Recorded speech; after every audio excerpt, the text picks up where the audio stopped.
무엇이든 우리가 좋은 일을 하게 되는 경우 조심할 것이 한 가지 있습니다. 무엇인가 하면 우리가 좋은 일을 했기 때문에 혹은 좋은 일을 하기 때문에 그런 일을 하는 우리 자신도 좋은 사람으로 여겨져야 한다는 생각에 사로잡힐 수 있다는 거예요. 좋은 일을 하고 반응이 어떻든 그것으로 끝내야 되는데 좋은 일을 했기 때문에 돌아오는 반응이 저 사람 굉장히 좋은 사람이고 등등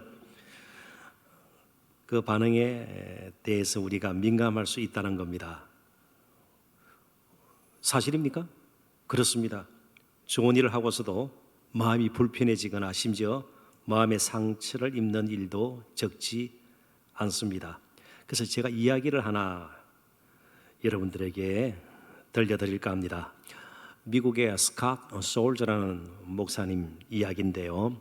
이분이 아침에 빵을 사러 미국에는 아침에 빵 가게들이 많이 엽니다. 특별히 베이글이라 그래가지고 유대인들이 이제 주로 빵들을 많이 만들어서 파는데요. 빵을 사러 뉴욕의 한 빵집 안으로 들어섰습니다. 그런데 그를 기다리고 있던 사람이 한 사람 있었습니다. 낯선 사람이에요. 여자인데 노숙인이었습니다. 노숙자였습니다. 구걸을 하는 거예요. 도움을 청했습니다. 그래서 이 솔저 목사님은 그 노숙인에게 돈을 줄 경우 그 돈으로 마약을 할 수도 있고 혹은 또 술을 사서 마셔서 계속 알코올 중독에 대해서 험한 삶을 살 수 있겠다. 그래서 베이글이라는 빵을 사서 건넸습니다. 베이글은 좀 원래는 딱딱한 거예요. 그래서 딱딱한 베이글을 사서 이렇게 아침으로 드시라고 주었습니다. 그런데 이 노숙인이 거절을 하는 거예요. 이 딱딱한 베이글 전 싫습니다. 그러면서 더 값이 비싼 부드러운 빵을 사달라고 오는 겁니다. 그러니까 속으로 부하가 치미는 거예요. 얻어먹는 주제에 주는 거 먹으면 되지. 뭘 바꾸면서 그러느냐. 속으로 불쾌했지만 그래도 어차피 도와주기로 했으니까 솔저 목사님은 마음을 억누르고 그 노숙인이 원하는 대로 부드러운 빵을 사주었습니다. 그리고 그 빵을 든 노숙인이 미안해하면서 이렇게 말했습니다. 제가 이빨이 없어요. 옳은 노숙 생활 가운데 성한 이빨이 거의 없는 거예요. 그러니까 딱딱한 빵을 먹을 수가 없는 겁니다. 그래서 부드러운 빵을 비싼 것 자기도 알았지만 부탁을 한 것입니다. 그러면서 정말 죄송합니다. 누가 더 미안했을까요? 조금 값이 비싼 부드러운 빵을 청한 이 노숙인이 정말 미안했을까요? 그러지 않으면 그분을 그런 식으로 대한 솔저 목사님이 더 미안했을까요? 바로 저의 이야기고 우리들의 이야기가 아닌가 생각이 됩니다. 아무튼 우리 것이라고 내세울 수 있는 순간 우리는 마음이 벌써 변질이 되어버립니다. 좋은 일이라 할지라도 말이죠. 항상 우리 것으로 무엇이든 그게 나의 학식이든 나의 재산이든 나의 직분이든 내가 하는 좋은 일이라 할지라도 내가 이렇게 되어버리면 그때부터 문제가 생기는 것입니다. 그런 생각을 가지고 본문을 한번 다시 볼까요? 8절입니다. 우리가 살아도 주를 위하여 살고 죽어도 주를 위하여 죽나니 그러므로 사나 죽으나 우리가 주의 것이로다. 제가 설교하는 것도 제가 잘나서 열심히 깊이 연구를 해서 신학 박사이기 때문에 그런 게 아니에요. 주님께서 부르셔서 저를 통해서 하나님의 마음이 조금이라도 하나님 뜻이 조금이라도 하나님께서 정말 원하시는 그런 일들을 우리가 해내게끔 필요한 은혜와 능력이 조금이라도 전달되도록 저는 쓰임 받을 따름입니다. 그 이상도 그 이하도 아닌 것이죠. 그래서 이 본문 8절을 좀 더 깊이 이해하려면 앞에 있는 구절들을 먼저 읽어보는 것이 좋겠습니다. 도대체 어떻게 하다가 이 8절 말씀을 하기에 사도 바울이 이르게 되었나 말이죠. 어떤 사람은 이 날을 저 날보다 낮게 여기고 어떤 사람은 모든 날을 각해 여기나니 각각 자기 마음으로 확정할지니라. 나를 중히 여기는 자도 주를 위하여 중히 여기고 먹는 자도 주를 위하여 먹으니 이는 하나님께 감사하며 먹지 않는 자도 주를 위하여 먹지 아니하며 하나님께 감사하느니라. 우리 중에 누구든지 자기를 위하여 사는 자가 없고 자기를 위하여 죽는 자도 없도다. 이 편지를 지금 받는 로마교회 성도들 사이에는요, 음식규례, 이런 음식을 먹어도 괜찮다, 아니야, 먹지 말아야 한다, 이런 음식규례와 그다음에 날 지키는 것, 절기 지키는 것 등등의 문제로 갈등이 생겼습니다. 그들 가운데 이제는 한 교회를 이루고 있는 이방인과 유대인들이 다 섞여 있지만 이전의 종교 관습 혹은 또 이교도적인 풍습, 이런 것들을 괜히 주장하는 성도들이 생겨난 것입니다. 그러면서 부딪힘이 있는 것이죠. 그러나 사도 바울의 입장은 분명했습니다. 성도가 왜 이 땅에 존재하는지를 먼저 생각해 보라는 것입니다. 단순히 먹는 문제나 날 지키는 정도의 문제로 다른 형제와 다투면서 그렇게 마음 상하면서 사는 것이 성도가 이 땅에 존재하는 주된 목적은 아니라는 것입니다. 사실 음식규례나 날이나 절기 지키는 문제보다 더 심각한 문제는 죽고 사는 문제입니다. 우리 가족들 가운데 심한 중병에 걸린 가족이 생기면요, 모든 가족 생활이 그 환자를 중심으로 다시 짜여지게 되는 거예요. 그렇습니다. 식사 시간이라든지 가정 여러 가지 분위기들이 마찬가지예요. 더 심각한 문제, 중요한 문제에 우리가 관심을 두게 되면 나머지 것들은 충분히 넘길 수도 있는 것이고 좀 가볍게 그냥 우리들이 다룰 수도 있는 것입니다. 그러므로 지나치게 자신의 주장을 펴거나 또 자기의 뜻을 이루기 위해서 다른 지체의 믿음을 함부로 무시하는 우를 범하지 말아야 된다는 겁니다. 그러니까 정말 우리들이 신앙생활도 제대로 하고 혹은 또 사람과의 관계를 바로 맺고 가정생활도 제대로 되기 위해서는요, 더 많은 규례나 규칙을 만드는 것보다 서로 신뢰관계를 쌓는 것이 더 중요합니다. 정말 서로에게 필요한 존재가 되는 것이죠. 그 일을 위해서 9절에 보면 주님께서 십자가 지시고 부활하신 것을 분명히 말씀해 주십니다. 이를 위하여 그리스도께서 죽었다가 다시 살아나시니 곧 죽은 자와 산 자의 주가 되려 하심이라. 이게 잘 새겨 들으셔야 됩니다.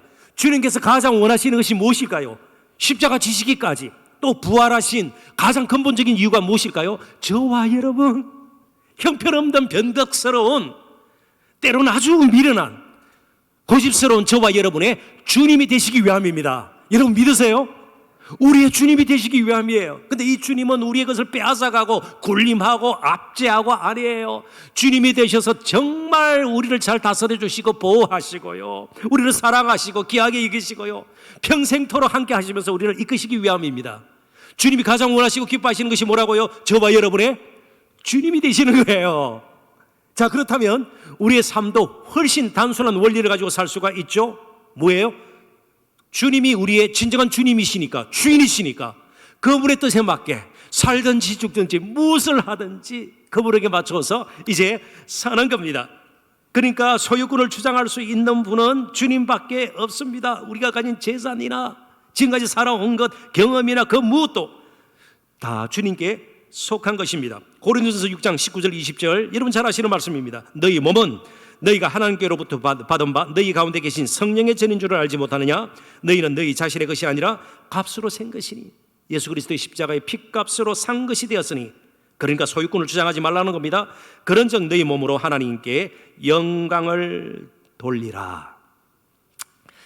특별히 우리 두 분 집사님 또 8분 권사님, 아마 처음 임직식 때 기억이 나죠. 그때도 꽃 달았어요. 그렇습니다. 그때도 한복 아마 입으셨을 것이고요, 그때도 머리 그죠? 아주 양복 멋있게 입으시고요. 그런데 벌써 시간이 흘렀습니다. 그죠? 주름도 많이 생기셨고요. 저도 마찬가지예요. 거의 날마다 저희 딸내하고 영상 통화를 하거든요. 스마트폰 이렇게 이제 얼굴이 비치는 거요. 외손녀가 그렇게 귀여워요. 그런데 할아버지 해봐. 할아버지라는 말 너무 듣기 싫어요. 제 딸이 제 외손녀에게 할아버지 해봐, 할아버지. 맞긴 맞는데 듣기는 싫어요. 그래서 한번 생각해 보십시다. 우리는 이 모습으로 장차 살 거 아니에요. 오늘 선물도 받고 그러겠습니다만은 우리가 주님 앞에 설 때에 이제 모든 역사가 끝마쳤을 때 의의 면류관, 검면류관, 영혼이 늙지도 않는, 헤어짐도 없는, 병들지도 않는, 죽음도 없는 그곳에서 예수 그리스도처럼 영광스러운 부활의 몸으로 우리가 다시 만나게 될 거예요. 그때의 찬양은 지금 우리가 부르는 찬양하고는 또 비교할 수 없을 정도로 온전한 찬양이 될 것입니다. 그래서 이제 벌써 70이 되어서 내가 은퇴하는구나, 그렇게 너무 섭섭한 마음 안 가셔도 괜찮습니다. 지금 아직 내가 살아있는 것, 아직 내 인생이라 불릴 만한 그런 인생인 것 자체로 기뻐했으면 좋겠습니다. 내 인생은 누가 뭐래도 잠시 살다가 다른 사람 것과 바꿀 수 있는, 반품할 수 있는, 마치 구매했던 물건처럼요, 쿠팡에서 물건 샀다가 다시 반품하는 것처럼 조금 살다가 돌려줄 수 있는 것이 아닙니다. 내 인생은 다른 사람이 아닌 내가 살아야 합니다. 일전에 춘천의 한 야산에서 20대 여성 2명이 농약을 먹고 스스로 목숨을 끊었습니다. 참 안타깝죠. 나중에 수사 과정에서 밝혀진 바입니다만은 두 사람 공이 모두 성형수술 후유증을 비관해서 스스로 목숨을 끊은 겁니다. 예쁘게 보이려고 성형수술을 했을 거 아니에요. 20대 여성이니까요. 특별히 한 여성은 그때까지 대학 입시에 4번 실패했어요. 군대를 안 가니까 남자처럼 계속해서 입시에 도전할 수가 있었습니다. 4번 떨어지고 5번째 드디어 대학에 들어갈 수 있게 되었습니다. 그래서 멋지게 대학 생활을 이제 해보겠다 하고 성형수술을 했는데 쌍꺼풀 수술을 했다고 그래요. 그런데 쌍꺼풀 수술이 마음에 들지 않고 비관해서 그냥 스스로 목숨을 끊은 겁니다. 너무 안타깝지 않아요? 너무 안타깝지 않습니까? 정말 참 마음 아픈 일입니다. 누구든 지난 과거를 다시 돌이킬 수는 없습니다. 이제 은퇴하셔야 되고, 우리 청지기 여러분들께서는 또 새해를 맞이했습니다. 작년에 5년 전에 다시 돌이킬 수 없습니다. 다 그러신 건 아니겠습니다만은 몸무게 생각보다 무게가 많이 나갈 때는요, 꼭 한 번 더 재봐요. 그렇지 않아요? 이 정도 나와야 되는데 1kg가 더 넘어 그럴 때는 다시 또 올라가요. 혈압 어때요? 혈압이 내가 굉장히 높네, 그걸로 끝내는 법이 없어요. 다시 한번 혈압을 재는 거예요. 그런데 죽음이 찾아오면 다시 한번 해볼게요. 죽지 않은 걸로 하고 다시 좀 살다가 이럴 수가 없는 것입니다. 죽음에는 다시라는 말을 사용할 수가 없습니다. 지금이 중요합니다. 그래서 지나간 일도 또 앞으로 남은 삶을 청지기로 살아가던 우리는 사나 죽으나 주의 것이에요.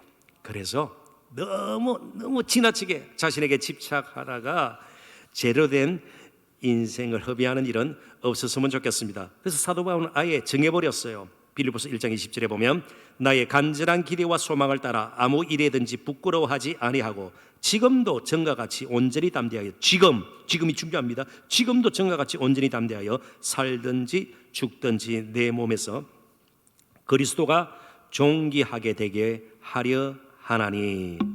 죽을 때 죽더라도 인생을 덧없이 살아서는 안 될 것입니다. 어렵고 힘드니까 죽어버리자가 아니라 어차피 흙으로 돌아갈 혹은 제가 되어버릴 인생인데 어렵고 힘들더라도 더 믿음으로 아름답게 열심히 살자. 은퇴는 모든 것이 끝났다는 것을 의미하지 않습니다. 다른 모양으로 새 출발을 하는 것이고 다른 모양으로 헌신을 결단하는 시간일 수도 있는 것이죠. 청지기 여러분들도 마찬가지입니다. 그런 마음을 가지고 사나 죽으나 우리가 주의 것임을 알고 이 한 해 또 남은 평생 주님 앞에서 온전한 우리 교제, 온전한 예배, 온전한 찬양, 온전한 서로를 향한 그 아름다운 섬김 우리가 누릴 때까지 계속해서 함께 믿음의 길을 가실 수 있기를 주님의 이름으로 축원합니다. 기도하겠습니다. 하나님 아버지,